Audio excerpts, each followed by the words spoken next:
नमस्कार। स्वागत है सभी आंगनवाड़ी सहायिका मिनी सभी भाई बहनों का हमारी आज की सच्ची खबरों में। तो बहनों, आदेश कई लगे हुए हैं तो वीडियो को पूरा देख करके ही जाएं।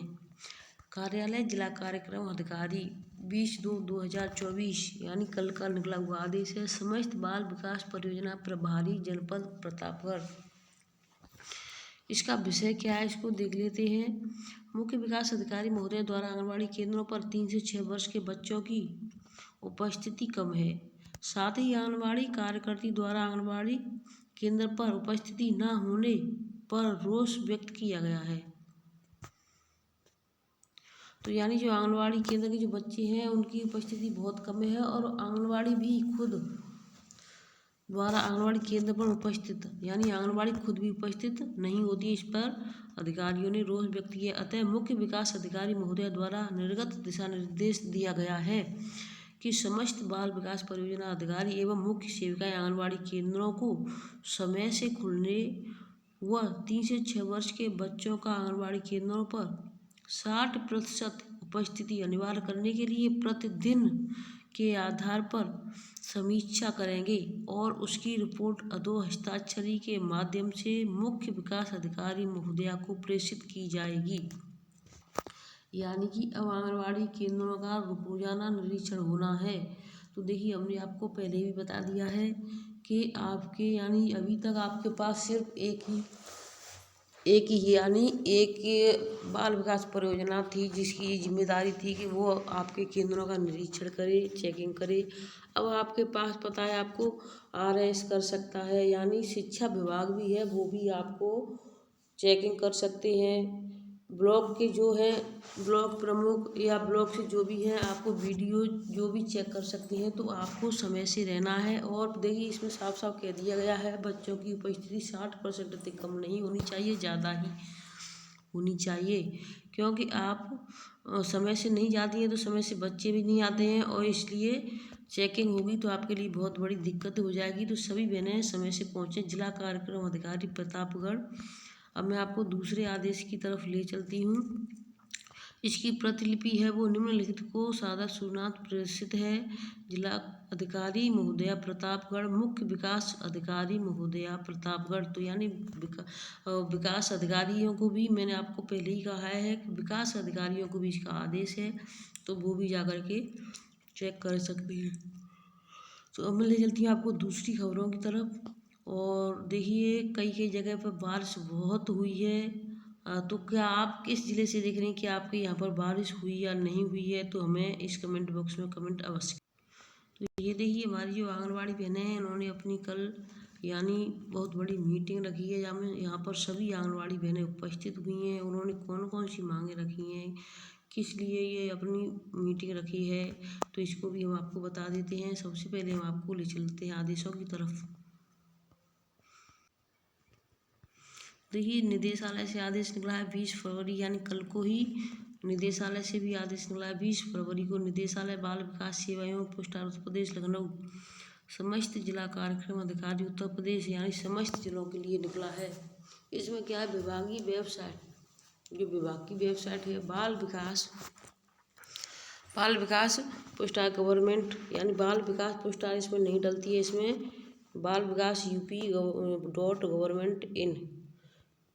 की PMMS पोर्टल पर माह मई 2023 से सितंबर 2023 तक सेवानिवृत्त हुई आंगनवाड़ी कार्यकर्ती, मिनी आंगनवाड़ी कार्यकर्ती एवं आंगनवाड़ी सहायिकाओं को शासनादेश दिनांक 21/3/23 के क्रम में कंटिन्यू किए जाने के संबंध में, यानी तभी आदेश दे दिए थे कि 21/3/2023 तक ये सभी कार्य पूरे हो जाने चाहिए। यानी जो सेवानिवृत्त हुई हैं उनकी भी रिपोर्ट पोर्टल पर चढ़ जानी चाहिए। देखिए, इसमें क्या आदेश आया है। उपयुक्त विषय के संबंध में निदेशालय की पत्रांक संख्या PFMS दिनांक 18/12/2023 एवं पत्रांक संख्या बाल विकास परियोजना PFMS दिनांक 16/1/2024 का संदर्भ लें। शासनादेश संख्या दिनांक 21/3/2023 के बिंदु संख्या में दी गई व्यवस्था अनुसार माह मई 2023 के सितंबर 2023 तक सेवानिवृत्त हुई आंगनबाड़ी कार्यकर्ती, मिनी आंगनबाड़ी कार्यकर्ती एवं आंगनबाड़ी सहायिकाओं को कंटिन्यू की कार्रवाई किए जाने हेतु उक्त पत्र दिनांक 18/12/2023 द्वारा प्रेषित हेल्प फाइल के अनुसार आंगनबाड़ी कार्यकर्ती, मिनी आंगनबाड़ी कार्यकर्ती एवं आंगनबाड़ी सहायिकाओं को कंटिन्यू किए जाने हेतु पोर्टल के माध्यम से संस्तुति एवं सेवानिवृत्ति के कारण बाधित अवधि का अवशेष मानदेय की धनराशि का प्रस्ताव निर्धारित प्रारूप पर उपलब्ध कराए जाने के निर्देश दिए गए थे। यानी जो बहनें रिटायर हो गई थी, जो पहले यानी मई में हो गई थी, तो यानी उनको मई से लेकर के सितंबर तक, यानी जो बहनें अप्रैल से 2 महीने यानी 2 दिन पहले भी हुई हैं, यानी मार्च में हो गई हैं, उन बहनों को कंटिन्यू करने के लिए उन्हें फिर से बुलाया गया था। उनको यानी उनका इस पे चढ़ाने के लिए पोर्टल, जिससे कि उनको मानदेय मिल सके कब तक का, यानी अप्रैल से लेकर के सितंबर तक का। तो ये आदेश थे उसमें, तो कुछ नहीं चढ़ाया या नहीं चढ़ाया। तो देखिए इसमें आगे क्या है, किंतु कंटिन्यू के माध्यम से स्तुति सेवानिवृत्ति का कारण बाधित अवधि अवशेष मानदेय की धनराशि प्रस्ताव निर्धारित प्रारूप पर उपलब्ध कराए जाने के निर्देश दिए गए थे।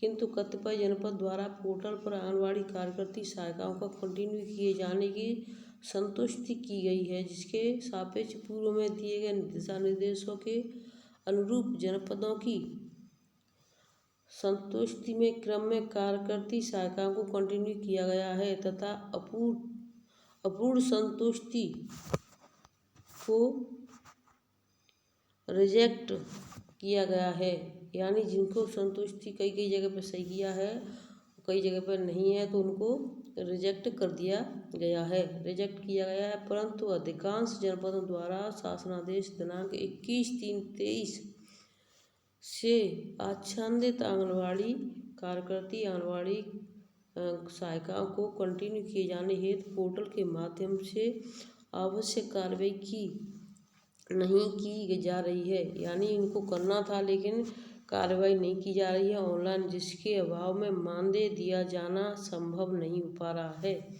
शासनादेश दिनांक 21/3/23 से आच्छादित ऐसी कई कार्यकर्ती सहायिका जो अर्धवर्षता पूर्ण कर अप्रैल 2024 में सेवानिवृत्त होंगी को सेवानिवृत्ति से पूर्व कंटिन्यू करते हुए लंबित अवधि के मानदेय धनराशि का भी, यानी देखिए जिन्हें अप्रैल में होना है तो वो तो हो जाएंगी, लेकिन अप्रैल से पहले जो हो गई हैं उनके लिए है।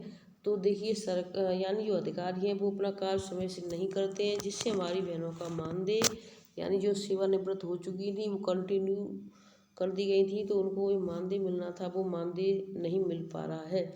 तो ये किसकी लापरवाही है? सिर्फ और सिर्फ अधिकारियों की। पूर्व अप्रैल 2024 सेवानिवृत्त होंगी तो को सेवानिवृत्ति से पूर्व कंटिन्यू करते हुए लंबित अवधि के मानदेय धनराशि का भुगतान किया जाना आवश्यक है।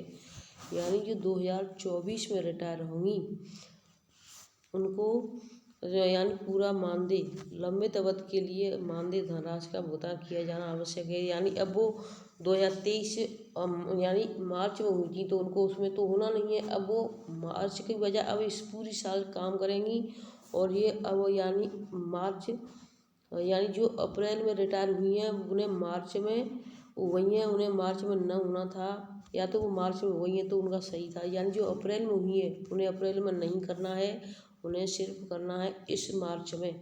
तो यानी 1 महीने अगर कोई लेट है तो उसको पूरी साल का कार्य करने के लिए समय मिलेगा और मानदेय भी पूरी 1 साल का मिलेगा।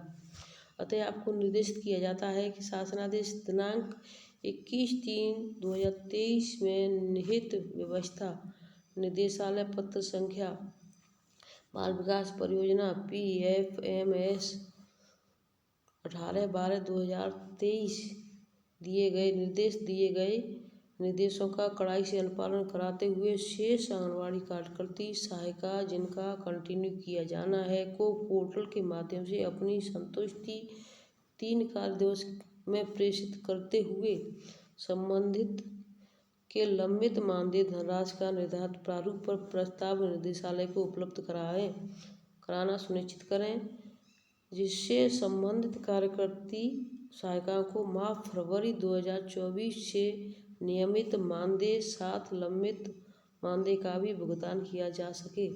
यदि आप द्वारा शासनादेश दिनांक 21/3/23 को आच्छादित आंगनबाड़ी कार्यकर्तियों को कंटिन्यू किए जाने की कार्रवाई नहीं की जाती है और भविष्य में कोई विपरीत स्थिति उत्पन्न होती है तो उसका पूर्ण उत्तरदायित्व आपका होगा। तो देखिए, यानी जो बहनें हैं उनको मानदेय 2024 का भी मिलेगा। यानी कुछ बहनें हमारी 60 वर्ष पर रिटायर कर दी गई हैं, तो उनकी जो 62 वर्ष कर दी गई है, तो अब उनको एक तो जो पिछला जो अभी उन्होंने चढ़ाया नहीं है उसका मानदेय मिलेगा। जैसे भी कंटिन्यू अपना कार्य करती हैं, लेकिन मानदेय अभी क्योंकि उन्होंने पोर्टल पर नहीं चढ़ाया है, जैसे ही वो पोर्टल पर चढ़ जाती हैं तो उनका मानदेय मिलेगा। इस साल का भी 2024 का भी देखिए माह फरवरी 2024 से नियमित मानदेय मिलने का सम्मिलित यानी लंबित मानदेय रहेगा उसको भी मिलेगा, और 2024 से फरवरी यानी इसी महीने से नियमित समय से ही मानदेय उनको मिलेगा। तो इस चीज़ को अधिकारी समय से नहीं लेते हैं। अमर सिंह अपर निदेशक वित्त।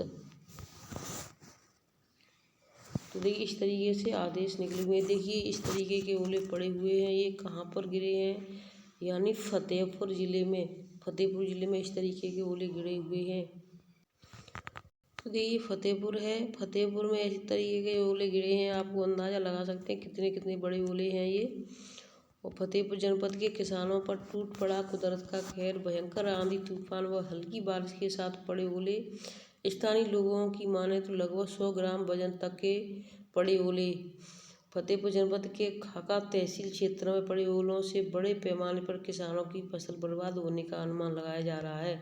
तो देखिए ओले बहुत ज़्यादा बड़े बड़े हैं, कम से कम 100 ग्राम का एक ओला गिरा है फतेहपुर ज़िले में। और देखिए जो मैंने अभी आपको दिखाया था, आंगनबाड़ी बहनों ने जो मीटिंग रखी है वो किस लिए रखी है, क्या है इसका कारण, ये भी आप देख लें। आंगनबाड़ी कर्मचारी संघ का बैठक संपन्न मिठौरा।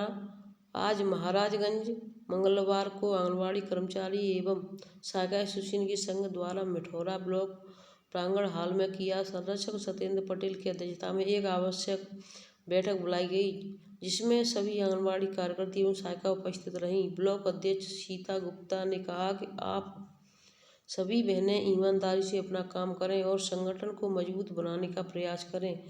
जिला संरक्षक सत्येंद्र पटेल ने कहा कि सरकार आंगनबाड़ी कार्यकर्तियों के साथ सौतेला व्यवहार कर रही है और प्रदेश में 13,000 तक मानदेय मिलता है, लेकिन उत्तर प्रदेश में मात्र 6,000 मानदेय मिलता है और अनेक विभागों से काम लिया जाता है। महंगाई के दौर में इतने कम मानदेय में जीवन यापन करने में दिक्कत आ रही है।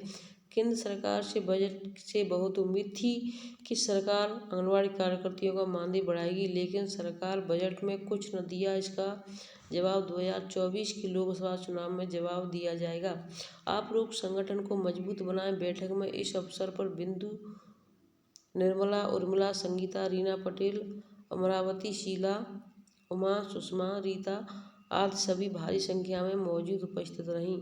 तो देखिए यानी संगठनों ने अपना यानी भारी संख्या में ब्लॉक अध्यक्ष सीता है उन्होंने बुलाया है और सभी को ये बताया है कि जो हमें सभी राज्यों की आंगनबाड़ी बहनों को उम्मीद थी प्रधानमंत्री मोदी के बजट से, केंद्र सरकार के बजट से, लेकिन उन्होंने उस बजट में बहनों को कुछ नहीं दिया। लेकिन बाकी जो दूसरे राज्य हैं उन राज्यों ने राज्य के जो बजट पेश हुए हैं उन आंगनबाड़ी बहनों को कुछ न कुछ मिला है, लेकिन यूपी में आंगनबाड़ी बहनों को ना राज्य सरकार ने कुछ दिया ना केंद्र सरकार ने कुछ दिया। तो ये बहुत ही बड़ी विडम्बना रही है। तो बहनों आपको वीडियो कैसी लगी हमें कमेंट बॉक्स में कमेंट करके अवश्य बताएं, क्योंकि मेहनत ज़्यादा होती जा रही है, काम ज़्यादा होता जा रहा है, लेकिन पैसों बढ़ने की उम्मीद नहीं है। देखिए इसमें अगर सभी बहनों का सहयोग होगा तभी कुछ सरकार सोचेगी, विचार करेगी, नहीं तो आपस में फूट जो होती है उससे सरकार को लाभ होता है, फ़ायदा होता है कि इनमें जब खुद में एकता नहीं है तो इसका फ़ायदा हर इंसान उठाता है। तो जिन बहनों ने अभी तक चैनल को सब्सक्राइब नहीं किया है तो चैनल को सब्सक्राइब अवश्य कर लें। धन्यवाद। और यानी जो पोषण ट्रैकर की समस्या है उसके लिए वीडियो बना दी है, तो उसको भी हम बहुत जल्दी डाल देंगे।